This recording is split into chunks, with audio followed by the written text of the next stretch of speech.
হবে পার্সপেক্টিভের উপর। পার্সপেক্টিভ কথাটার সাথে আপনারা অনেকেই পরিচিত। এটা ড্রয়িং এর একটা সাবজেক্ট। আমাদের ড্রয়িং এর মধ্যেই পার্সপেক্টিভ হচ্ছে একেবারে আলাদা করে দেওয়া হচ্ছে একটা সাবজেক্ট। কিন্তু পার্সপেক্টিভটা হচ্ছে আমরা কিন্তু চারুকলায় আলাদা একটা সাবজেক্ট হিসাবে পড়েছি, এবং এইটা এর আগের বছরও এর আগের আগের বছরে আপনাদেরও আলাদা একটা সাবজেক্ট ছিল পার্সপেক্টিভ, পরিপ্রেক্ষিত। আচ্ছা, পার্সপেক্টিভটা মূলত হচ্ছে ড্রয়িং করার একটা নিয়ম। ড্রয়িং করতে গেলে এই নিয়মটা আপনার জানতে হবে। আপনি যদি এই নিয়মটা না জানেন আপনি কিন্তু কোনো ড্রয়িং করতে পারবেন না সফলভাবে। ঠিক আছে? কোনো ড্রয়িং সফলভাবে করার জন্য অবশ্যই আপনার ভিতরে পরিপ্রেক্ষিতের যে জ্ঞান আছে সেই জ্ঞানটা অবশ্যই থাকতে হবে। এখন আমরা জানি যে পার্সপেক্টিভ বা পরিপ্রেক্ষিত কাকে বলে। কোনো কিছুর সাপেক্ষে কোনো কিছুর পরিবর্তনকে বা কোনো কিছুর সাপেক্ষে কোনো কিছুর তুলনা করা হলে এটিকে বলা হয় আরেকটি তুলনায় পরিপ্রেক্ষিত। কথাটার অর্থ কি? কথাটার অর্থ হচ্ছে যখন আমরা কোনো কিছু দেখি তখন একটার সাথে আরেকটা জিনিসকে যখন আমরা তুলনা করি, হ্যাঁ, সেটাকে পরিপ্রেক্ষিত বলা হয়। বা বলতে পারেন যে কোনো কিছু ভিতর দিয়ে কোনো কিছু দেখাকে পরিপ্রেক্ষিত বলা হয়। ঠিক আছে? পরিপ্রেক্ষিত দুই প্রকার, একটা হচ্ছে লাইনিং পার্সপেক্টিভ আর একটা হচ্ছে এরিয়াল পার্সপেক্টিভ। লাইনিং পার্সপেক্টিভ বলতে লাইনের মাধ্যমে যে পার্সপেক্টিভটা দেখা হয়, মূলত ড্রয়িং করতে গেলে আমাদের এই পার্সপেক্টিভটা প্রয়োজন পড়ে। দ্বিতীয়ত হচ্ছে এরিয়াল পার্সপেক্টিভ, এটাকে বলা হয় বায়োভিও পার্সপেক্টিভ, মানে কালারিং এর মাধ্যমে যে জিনিসটা আমরা দেখি, এবং এটা মূলত কালার করার সময় আমাদের প্রয়োজন পড়ে। এখন আসেন যে পার্সপেক্টিভ জিনিসটা কি, আমরা একটু হাতে কলমে দেখব। ধরে নেন আপনি, এটা হচ্ছেন আপনি, হ্যাঁ, এটা হচ্ছে আমরা। ঠিক আছে? তো আমরা দাঁড়ায় আছি, দাঁড়ায় আছি একটা কোথায়, ট্রেনের লাইনের মাঝখানে। আমরা ধীরে ধীরে দেখতেছি ট্রেনের লাইনটা ঠিক মাঝখানে দাঁড়াইয়ে আপনারা দেখতে পাবেন এরকম একটা ট্রেনের লাইন হয়ে গেছে। হ্যাঁ, আপনারা দেখতে পাবেন কি যে ট্রেনের লাইনটা এরকম হয়ে গেছে। আমরা সবাই দেখছি, এটা লক্ষ্য করছি, করছি না? আমরা দেখছি না? প্রথমে ট্রেনের লাইনটা আমাদের খুব স্পষ্ট থাকে, আমরা সবকিছু খুব ভালো মতন দেখতে পারি। আস্তে আস্তে জিনিসটা যত দূরে যাইতে থাকে, জিনিসের এই দাঁড়গুলো অত ছোট হইতে থাকে, এবং এক পর্যায়ে এই দাঁড়গুলো কি হয়, একদম লাইন লাইন লাইন লাইন, এবং এক পর্যায়ে আমরা কিছু দেখি না, খালি দেখি কি জিনিসটা মিলে গেছে, করে মিলে গেছে, তাই না? এটা কিন্তু আমরা সবাই দেখতে পাই, তাই কি না? এই জিনিসটা আমরা সবাই দেখতে পাই। এই যে আপনি যে যেটা দেখতেছেন এরকম মিলে যাচ্ছে, এই মিলে যাওয়াটা কি বাস্তবে কি মিলে? ট্রেনের লাইন কখনো এভাবে, কখনো তো এভাবে মিলে না, কিন্তু আমরা চোখে এভাবে দেখি। এই যে চোখে যে আমরা এই জিনিসটা দেখি, এই যে দেখার যে পরিবর্তনটা, এটাই হচ্ছে পার্সপেক্টিভ। এবং এইটা আমরা প্রত্যেকটা জিনিসের মধ্যে দেখি। ক্যামেরায় যখন আমরা ছবি তুলি তখন আমাদের এটা আসে, কিন্তু আঁকতে গেলে আমরা এই জিনিসটা ভুলে যাই। ক্যামেরায় কিভাবে আছে দেখেন, আপনি যখন সেলফি তুলেন, এটা আপনার মোবাইল, এটা হচ্ছে আপনার মোবাইল ফোন, আপনি সেলফি তুলতেছেন আপনার হাতে মোবাইলটা, তার মানে আপনার মুখটা থাকবে এখানে, তাই না? সেলফি যে তুলে অনেক সময় তার মুখটা অর্ধেক দেখা যায়, ফুল মুখও দেখা যায়, সামনে অনেক বিশাল, তার পিছনে যে আছে দেখবেন সে একটু ছোট তার থেকে, তার পিছনে যে আছে সে আরো ছোট, এবং তার পিছনে যে আছে সে আরো ছোট, আরো ছোট, এক পর্যায়ে দেখবেন যারা অনেক দূরে আছে, ধরেন এখানে একজন আছে, তাকে এরকম দেখাবে, আরো ছোট, আরো ছোট, এক পর্যায়ে দূরে যারা আছে ওদেরকে খুব ছোট দেখা যায় এবং দেখা যায় না। আমরা যখন সেলফিটা তুলি বা কোনো ছবি তুলি, ছবির মধ্যে যখন মানুষগুলো থাকে ঠিক এভাবে দেখি আমরা, তাই না? যখন আমরা ড্রয়িং করব তখনও এই জিনিসটাই হয়, কিন্তু আমরা এই জিনিসটা ভুলে যাই। ভুলে যাই করি কি, একে যেমন দেখি ওই লোকটাকে আমরা তেমনই দেখার চেষ্টা করি, বা সাইজটাও সেরকম দেখি। কিন্তু এইটার মাধ্যমে বোঝা যায় যে আমার সামনে কি আছে, তারপরে কি আছে, তারপরে এবং তারপরে এবং সবার শেষে কি আছে। যদি একই এঁকে ফেলি, সাইজ একই হয়, কালারিং এক হয়, তাহলে কখনোই বোঝা যাবে না। এখন দেখবেন ছবিতে যে সামনে থাকে তার সবই খুব ডিটেল দেখা যায়, চোখ, নাক, মুখ, ইভেন সে যদি চোখের মধ্যে পাপড়ি পড়ে থাকে সেটাও দেখতে পাই আমরা, নাকে কিছু একটা বসছে, কানে কিছু একটা বসছে, ঠোঁটে কিছু বসছে, গলায় কিছু বসছে, সব দেখতে। কিন্তু যখন এর পিছনের ব্যক্তিটাই হয় তার থেকে তুলনামূলক একটু কম দেখা যায়, তুলনামূলক কম দেখা যায় তুলনা যদি আমি করি, এবং তার পিছনে আরো কম, শেষে একবারে ঝাপটা, তাই না? এটা তো আমি মোবাইল ফোনের কথা বললাম, কিন্তু এটা বাস্তব। এটা যখন আমরা নিজেরাই দেখি, ধরে নেন একটা মানুষ, ধরে নেন এখন আমি ট্রেনের লাইনের সাথে মানুষগুলো, ধরে নেন আপনার চোখের সামনে, একেবারে সামনে একজন ব্যক্তি দাঁড়িয়ে আছে, এই ব্যক্তিটা দাঁড়ায় আছে, আপনি এই ব্যক্তিটাকে ঠিক এরকম দেখবেন, এবং ওর যা যেরকম আছে, ওর যদি ড্রেসে কোনো নকশা থাকে আপনি সেটাও দেখতে পাবেন, ওর কি করতে না করতে, ওর চেহারা কিরকম, ওর চুলের কিরকম ডিজাইন করতে, সব দেখতে পাবেন। এই ব্যক্তিটাই, এই সেম ব্যক্তি ধরে নেন কোনো কারণে এখানে না দাঁড়িয়ে সে একটু দূরে আছে, তাইলে আপনি কি হবে, ওই একই ব্যক্তিকে কিন্তু আপনি এতটা ডিটেল দেখবেন না, বুঝবেন যে কি কালারের কাপড় পরছে, সে কতটুকু মানে কিভাবে আসতেছে, এইটুকু। এখন এই একই ব্যক্তি যদি আরো দূরে চলে যায় তাহলে তাকে আরো সাইজে আপনি ছোট দেখবেন এবং আরো ঝাপসাতে দেখবেন, তখন কালারটা নিয়েও আপনি একটু কনফিউজ হয়ে যাবেন, আপনার কাছে সিমিলার কালার মনে হবে বা অ্যাকুরেট কালার বুঝবেন না। এই ব্যক্তি যখন আরো দূরে চলে যাবে তখন কালারেও আপনি কনফিউজ হয়ে যাবেন, অ্যাকচুয়ালি কি কালার, বুঝবেন একটা মানুষ আছে আসতেছে কি আমি বুঝতেছি না। আরো দূরে যখন যাবে তখন সে কিছুটা একটা একদম ছায়ার মতন হয়ে যাবে, এবং তারপরে আরো দূরে যে ব্যক্তিটা থাকবে, কিছু দূরে, ধরেন এর থেকেও দূরে, সেই ব্যক্তিকে আমরা এক পর্যায়ে দেখবোই না, তাই না? আমরা যদি খালি মাঠে এভাবে দেখি তাহলে সর্বশেষ সীমানায় যে জিনিসটা থাকে ওটা কিন্তু আমরা দেখতে পাই না। এখন আসেন এই দেখা না দেখার বিষয়টা, আই লেভেল। আই লেভেল হচ্ছে আমাদের চোখ যে লেভেলটা থেকে সবকিছু দেখে সেটাকে বলা হচ্ছে আই লেভেল। এখন আমাদের চোখ কিন্তু অনেক সময় উপরটাও দেখে নিচেরটাও দেখে, কিন্তু কিছু দূর, উপরের অংশের জিনিসও দেখবে, নিচের অংশের জিনিসও দেখবে। মনে করেন আপনি দাঁড়ায় আছেন, এটা আপনার চোখ,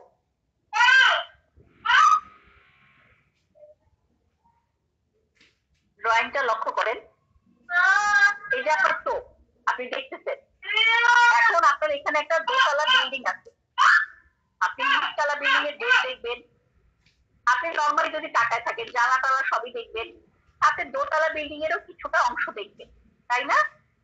কিছুটা অংশ দেখবেন। তার উপরে যদি আরো থাকে, ধরেন 6তলা বিল্ডিং এ যদি আপনি দেখতে চান, আপনি কিন্তু এক আই লেভেল থেকে দেখবেন, আপনাকে হয় মাথাটা এভাবে ঘুরাইতে হবে, ঘুরাই উপরের অংশ দেখতে হবে, তাহলে মাথাটা ঘুরাই এভাবে নিচের অংশ দেখতে হবে। আই লেভেল বলতে আয়ের লেভেলে যে জিনিসগুলো আছে সেই জিনিসকে বোঝায়, ঠিক আছে? এটা হচ্ছে আমাদের আই লেভেল। পার্সপেক্টিভ দেখার সময় আমাদের আই লেভেলকে নির্দিষ্ট একটা স্থানে রাখতে হয়। কেন রাখতে হয়?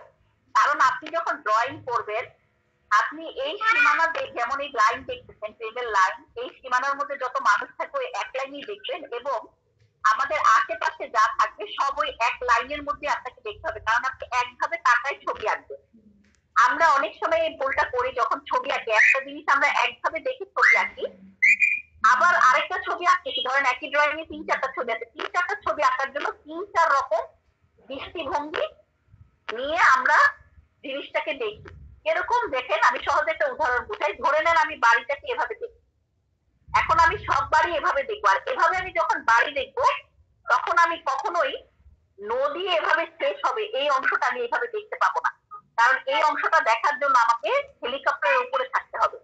কিন্তু আপনারা অনেকে আছেন, ম্যাক্সিমাম দেখবেন যে অনেক ড্রয়িং এ দেখবেন নদীটাকে এভাবে শেষ করে দেখায় ওরা, এটা একটা ভুল পার্সপেক্টিভ, মানে একই ড্রয়িং এর সে 2-3 রকম পার্সপেক্টিভ দেখে ফেলছে। কখনো সে মাটির মধ্যে দাঁড়িয়ে ছবি আঁকছে, কখনো সে শুয়ে ছবি আঁকছে, কখনো সে হেলিকপ্টারে চলে গেছে ছবি আঁকতে, একই ছবি। কিন্তু একই ছবি যখন আমরা আঁকবো তখন আমাকে একই আই লেভেল থেকে পুরো ছবি কমপ্লিট করতে হবে, এ টু জেড। আমি যেই আই লেভেলে থাকবো সেখান থেকেই আমাকে পুরো ছবি শেষ করতে হবে। বুঝতে পারছি? এটা হচ্ছে আমরা অনেক সময় না বুঝে জিনিসটা করি, বা জিনিসটা জানি না দেখে আমাদের এই ভুলটা হয়। মানে আই লেভেলের যে মিস্টেকটা আমি যেটা বুঝাইলাম, যে আপনি যখন কোনো কিছু আঁকবেন আপনাকে বিশেষ একটা জায়গায় বসে একদিক থেকে দেখে যে দৃষ্টিকোণে যে জিনিসগুলো দেখা যাচ্ছে পুরোটা কমপ্লিট করতে হবে সেই দৃষ্টিকোণে। আচ্ছা, এরপরে আরেকটা হচ্ছে ভ্যানিশিং পয়েন্ট। ভ্যানিশিং পয়েন্ট নামেরও একটা আরো ভ্যানিশিং পয়েন্ট হচ্ছে একটা মানুষ যখন খালি চোখে দেখে তখন ও নির্দিষ্ট 1 মাইল দূর পর্যন্তই দেখতে পাবে, তার বেশি দূরে সে দেখবে না, কারণ তার চোখের একটা নির্দিষ্ট সীমাবদ্ধতা আছে। এই সীমাবদ্ধতা বুঝতে হবে। যখন আমরা ড্রয়িং করি, এইটা যখন আপনি একটা জিনিস আঁকতেছেন, আপনি সামনের জিনিস আঁকতেছেন, ডিটেল আঁকতেছেন, আস্তে আস্তে দূরে যাচ্ছেন, আস্তে এক পর্যায়ে আপনি কিছু দেখতে পাচ্ছেন না। কিন্তু আমাদের ছবিতে যেটা হয়, যেমন আমার সামনে একটা ছবি আছে, এই ছবিটা একটা ভুল দেখাই আমি, এটা আমার একটা স্টুডেন্টেরই আঁকা। আমি ক্যামেরাটা এভাবে ঘুরাবো, ঘুরাইলে বুঝেন এটা আমার স্টুডেন্ট আমাকে কিস করছে। আবু হুরায়রা অনেক সুন্দর কাঠের মধ্যে সে কাজ করতে পারে, বাট তার ছবির মধ্যে একটা ভুল আছে। ভুলটা হচ্ছে কি, দেখেন সে এই ঘরটা দেখতে পাইছে, এই ঘরের পিছনে সে ওই ঘর এবং তার পিছনে, তার মানে ল্যান্ডটা অনেক উঁচা, নাইলে এই অ্যাঙ্গেল কখনো দেখতে পাবে না সে। কিন্তু সে কিন্তু এখানে বুঝেছে এটা একটা প্লেন ল্যান্ড। প্লেন ল্যান্ডের মধ্যেই সে জিনিসটাকে কিভাবে আসছে দেখেন, এটা দেখতে আবার এর পিছনে পিছনে সে ওইভাবে ঘর দেখতে দেখতে ওইভাবে গেছে ওই দূর পর্যন্ত। সে যখন এই ঘরটা দেখে ফেলবে তখন পিছনে সে ওইভাবে আর ওই ঘর দেখতে পাবে না। এটাই বাস্তবতা, আপনারা কালকে নিজেরা দেখে এরকম হয় কিনা।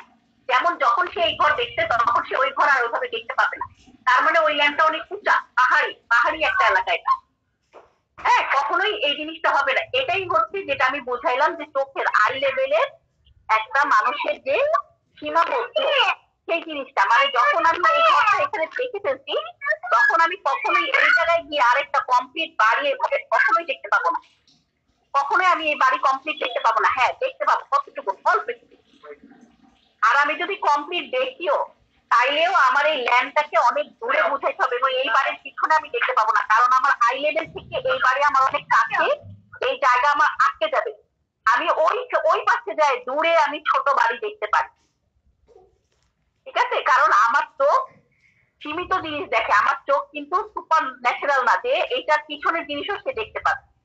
হ্যাঁ, আমার চোখ এক লেভেল থেকে এক গতিতে সবকিছু দেখবে, কিন্তু পিছনে দেখার যে ক্ষমতা সেটা নাই, যেটা আমি ওই ছবিটা আপনাদের বুঝাইলাম যে একমাত্র পাহাড় যদি হয় তখন আপনি বাড়ি এখানে দেখবেন, আবার একটা বাড়ি যদি ওখানে থাকে কমপ্লিট বাড়ি আপনি দেখতে পাবেন। যদি এটা পাহাড় হয়, পাহাড়ও আপনি আপনার ছবিতে বোঝা যাবে যে আপনি কোনটা পাহাড় আসছেন কোনটা নর্মাল ভূমি আসতেছে। যেমন ওই ছবিটা একটু আগে যেটা দেখাইলাম সেটা কিন্তু একটা নর্মাল একটা ভূমি, তো সেই ভূমিতে সে ছবিগুলোকে এভাবে দেখাইছে যে সে সামনের বাড়িও দেখছে এবং পিছের অনেক পিছের দূর পর্যন্ত সে বাড়ি দেখছে এবং বাড়ি সে কমপ্লিট বাড়ি দেখছে। হ্যাঁ, এটা হচ্ছে আপনাদের যেটা বললাম যে ভ্যানিশিং পয়েন্ট বলে একটা জিনিস আছে, সেটা আপনাকে বুঝতে হবে। এখন সবার আগে এত কিছু বোঝার আমাদের দরকার নেই, আমরা ছোট ছোট জিনিস বুঝি, ছোট জিনিস দিয়ে আমরা শিখবো। দেখেন, লক্ষ্য করেন,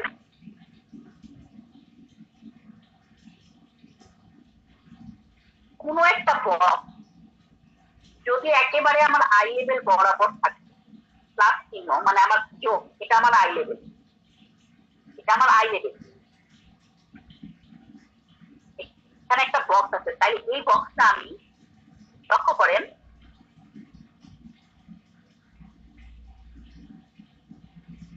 একদম এরকম দেখবো না, উপর দেখবো না নিচ দেখবো, বক্সের মিডিল দেখবো।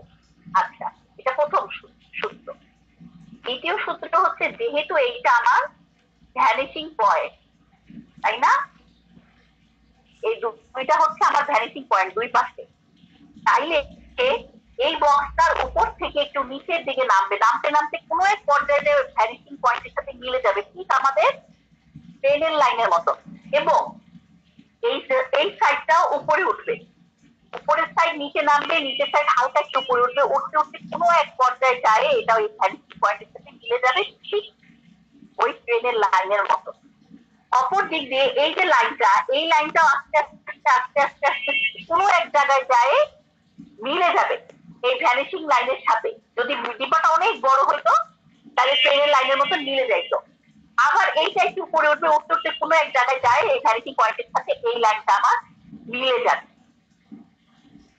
বুঝে যেতে পারছি? এইটাকে বলা হচ্ছে পার্সপেক্টিভ। যেমন আমরা ডিব্বা কি দেখবেন, আমাদের ডিব্বাটা ভুল হয় কোথায়, আমি ভুলটা দেখাই, আমরা এটাও সোজা দিয়ে এটা সোজা দিয়ে এভাবে মিলাই, কখনোই জিনিস এভাবে মিলবে না।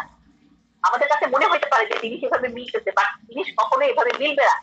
সবসময় আমাদের জিনিস এইভাবে দুই কোণে যায় একটু নিচে নামবে, যে ঘরের বেলায় যেটা আপনাদেরকে দেখাইছিলাম।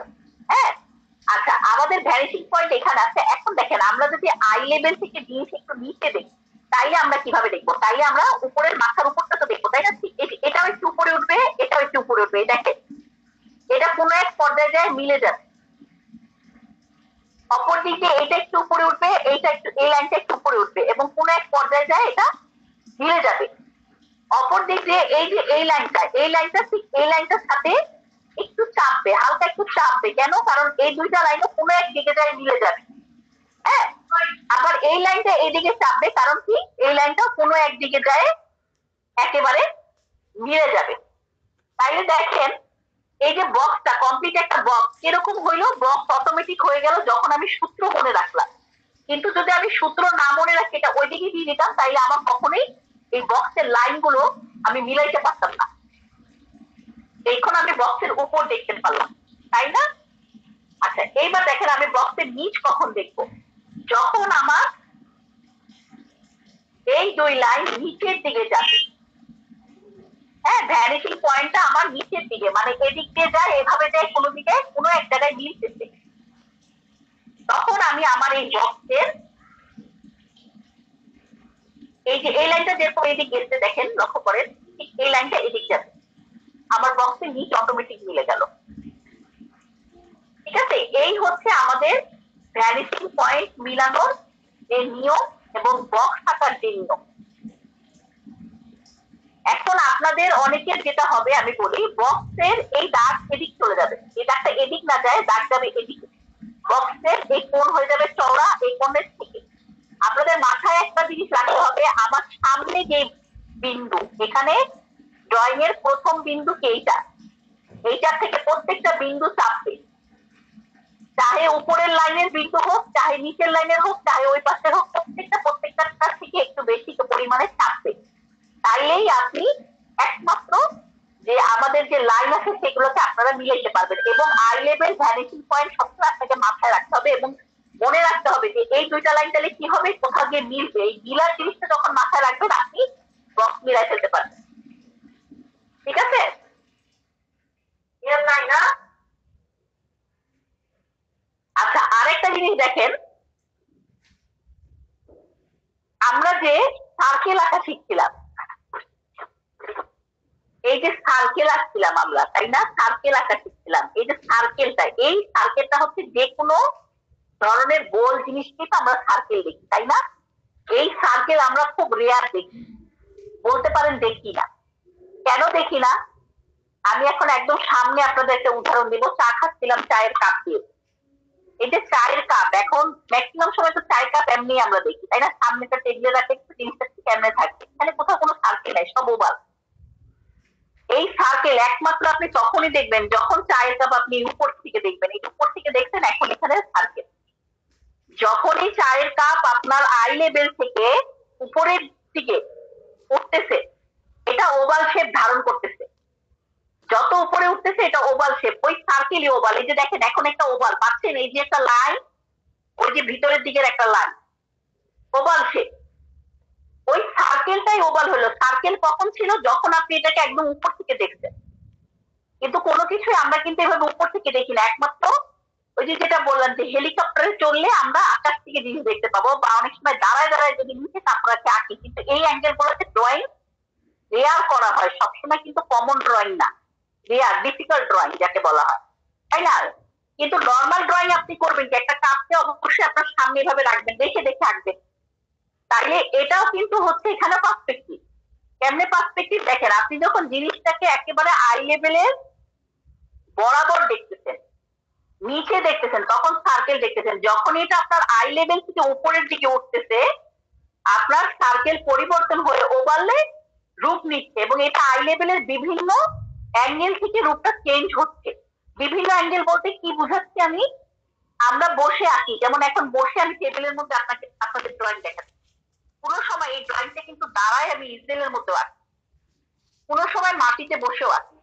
মাটিতে বসে যখন আঁকি তখন আমাদের আই লেভেল কি হয়, নিচের দিকে নামে যায়, তাই না? আমাদের চোখটা কি হয়, নিচের দিকে নামে যায়, কারণ আমরা বসে আছি। আর যদি ওই একই ড্রয়িং আমি দাঁড়ায় করি, তাইলে কি হয়, আই লেভেল চোখ থেকে উপরের দিকে উঠে যায়। ঠিক আছে, এটাকেই বলা হচ্ছে পার্সপেক্টিভ। পার্সপেক্টিভ জিনিসটা ড্রয়িংটা বুঝতে একটু কষ্ট হইলেও আপনারা দেখবেন সময়ের সাথে সাথে কিছু ড্রয়িং করতে করতে আপনারা বুঝবেন। হ্যাঁ, এই জিনিসটা লক্ষ্য করেন, এখানে কিছু পার্সপেক্টিভের অ্যাঙ্গেল বোঝানো হয়েছে। একটা পিলার ধরে নেন, এটা একটা পিলার, একটা পিলারের যখন আপনি ড্রয়িং করতেছেন, ধরে নেন আমরা আই লেভেলে কিন্তু এখানে আছি, এই পয়েন্টটাতে, এই পয়েন্ট থেকে যখন ড্রয়িংটা হইলো তখন জিনিসটা এরকম হইলো। এই একই পিলার যখন আস্তে আস্তে নিচে নামতেছে তখন ড্রয়িংটা এরকম হয়ে যাচ্ছে, কারণ পুরো বিল্ডিং এর ড্রয়িংটাই এরকম হয়ে যায় যখন আমরা কোনো অনেক অনেক উঁচু তলা বিল্ডিং আঁকি, এবং যখন ওটা চোখের থেকে দূরে হয়ে যায় তখন ঠিক ড্রয়িংটা এরকম হয়ে যায়। অপর দিকে দেখেন, এই যে এখানে মানুষের যে বিষয়টা সেটা বোঝানো হয়েছে। যেমন ধরেন এটা প্রথম মানুষ, হ্যাঁ, একরকম সাইজ, একটু দূরে চলে গেছে, ওই একই মানুষ কিন্তু দেখেন সাইজে ছোট হয়ে গেছে। ছোট কোন দিক দিয়ে হয়েছে, উপর দিয়ে হয়েছে, নিচ দিয়ে হয়েছে, দুই দিক দিয়েই হয়েছে। কারণ আই লেভেলে মানুষ আস্তে আস্তে নিচে মধ্যখানে থাকে, কখনোই নিচে নামে যাবে না। অনেক সময় কি হয়, আমরা দেখছি ড্রয়িং এর নিচ থেকে ছোট করে কিন্তু উপরের দিকটা তাদের ঠিক থাকে, ওটা কিন্তু ভুল। কারণ আই লেভেল দুই দিক থেকে জিনিসকে সংকুচিত করবে। ঠিক আছে, আচ্ছা আমি একটু ক্লাসটা কাটিয়ে আবার সবাই জয়েন হন। যিনি রেকর্ড করে উনি কি এসছেন? জি ম্যাম। আচ্ছা, রেকর্ড শুরু করেন, আবার শুরু করলে স্টার্ট করলাম। আচ্ছা, পার্সপেক্টিভের বিষয়টা বুঝেন, এখানে বুঝলাম আমি যে এই একই মানুষ যখন একটু দূরে যাবে দুই দিক থেকেই নামবে। অনেক সময় এই ভুলটা আমাদের হয়, আপনারা মাথায় রাখবেন। আমি যে ভুলগুলোর কথা বলেছি, আমরা দূরে মানুষটা যখন করি দেখা যায় পায়ের দিক দিয়ে ছোট করছি, বাট মাথার লেভেলটা আমরা ওই মানুষের সমান রাখছি, কিন্তু না, মাথা থেকে ও নিচে নামবে, কারণ আই লেভেল একটা জায়গা থেকেই আপনি দেখতেছেন। এই জন্য এর সাথে যাকে আপনি প্রথমে দেখবেন তার সাথে কম্পেয়ার করে, আমি কিন্তু এটা বলছিলাম যে পরিপ্রেক্ষিত কাকে বলে, কোনো কিছুর সাথে যখন কোনো কিছুকে তুলনা করা হয়, তা এর সাথেই সবকিছু তুলনিত হবে। তাইলে এই ব্যক্তির থেকে সবকিছুর সাইজ চারোদিক দিয়েই ছোট হবে, একদিক দিয়ে না।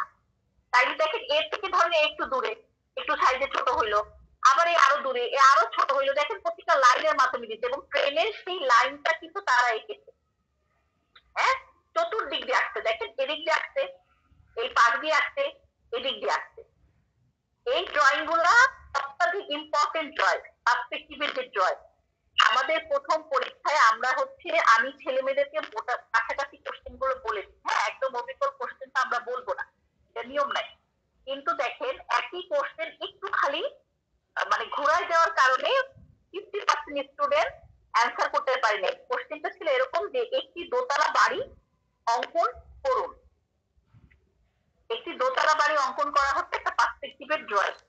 তারা দোতলা বাড়ি অঙ্কন করছে, কিন্তু তার সাথে একটু লেস লাগানো হয়েছিল, সেটা হচ্ছে যে দোতলা বাড়ির মধ্যে একটি বারান্দা থাকতে হবে। এই ছোট্ট একটা জিনিসের তারা হচ্ছে উত্তর দিতে পারে নাই। ঠিক আছে, ছোট্ট কিভাবে দেখেন, আমি তো এখানে দেখাই তাহলে বুঝবেন।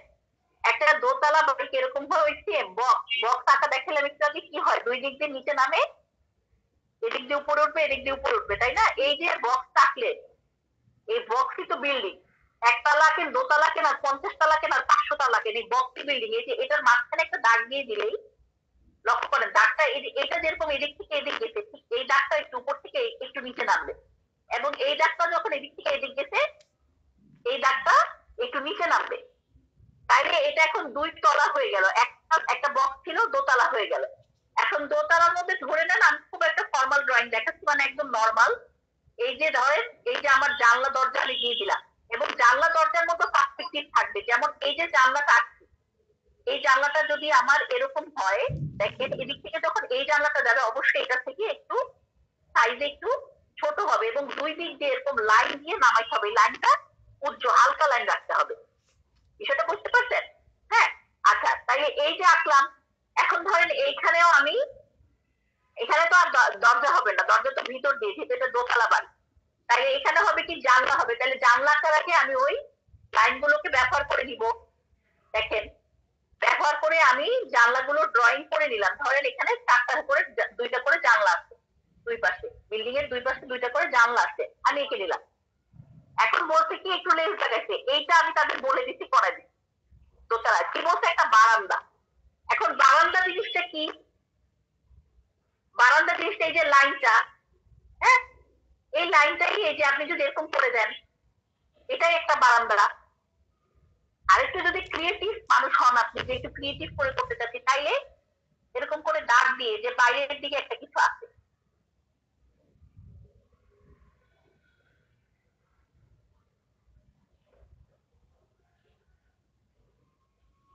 ধরে নেন এটা ছাদ আঁকাবো, তখন শিখবেন। ওই যে ছাদের বাড়ির দোতলা বাড়ির বারান্দা সহ বাড়ির ছাদে দেখেছিলাম।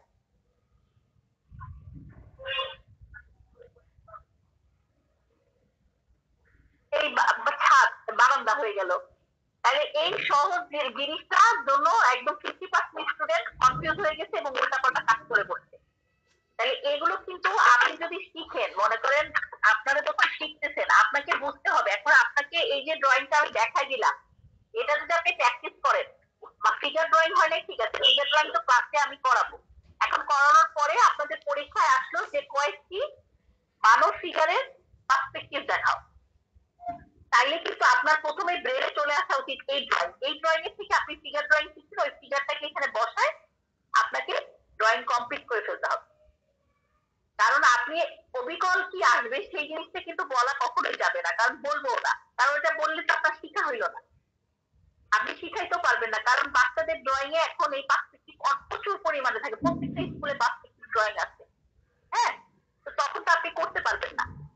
আবার দেখেন এখানে একটা মানুষ দেখাইছে, একটা মানুষকেই পার্সপেক্টিভ গত দিক থেকে চিন্তা করছে। তাহলে পার্সপেক্টিভ গত দিক থেকে যখন চিন্তা করতে, আগে তারা এই খাটটা ড্রয়িং করছে, খাটটা ড্রয়িং করাতে দেখেন যে এই ড্রয়িংটাই কিন্তু এই খাটের মধ্যে করছে। যে লাইন দিচ্ছে, 2 লাইন চাপাইছে, এই লাইন চাপাইছে, চাপাইলো, আচ্ছা মিডিল যে লাইন আছে সেই লাইনটা দিচ্ছে, দেওয়ার পরে মানুষের মাথা থেকে গিয়ে একটু কঠিন মনে হচ্ছে, বাট মাথা থেকে ড্রয়িংটা আস্তে আস্তে পায়ের দিকে তারা নিচ্ছে, ওই খাটটার মধ্যে মানুষটাকে শোয়াইছে।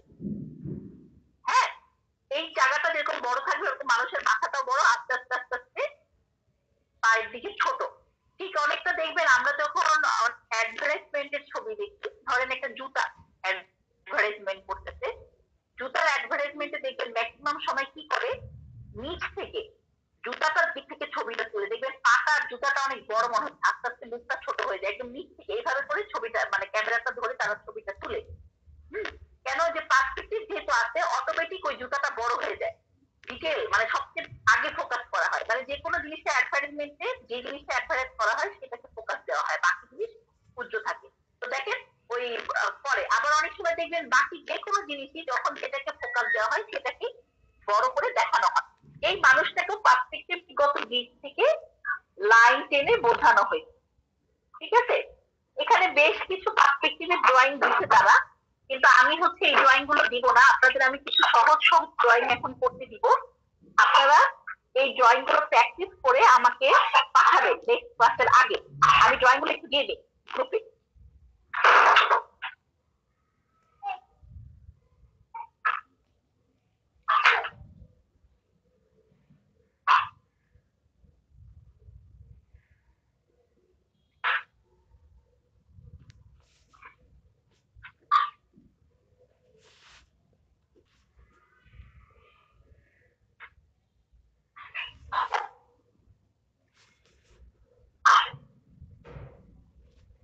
দেখেন আমি বেশ কিছু ড্রয়িং দিয়েছি, বক্স গুলো আমি যেমনি দিচ্ছি আপনারা একটা পেজের মধ্যে এভাবে কয়েকটা বক্স ড্রয়িং করবেন। একটা টুলের ড্রয়িং দিচ্ছি, এই টুলের ড্রয়িংটা যেভাবে আছে সেভাবে ড্রয়িং করবেন, কিন্তু নিয়ম হচ্ছে একটা, কোনো প্রকার স্কেল ব্যবহার করা যাবে না, স্কেল ব্যবহার না করে ড্রয়িং গুলো আপনাদেরকে করতে হবে।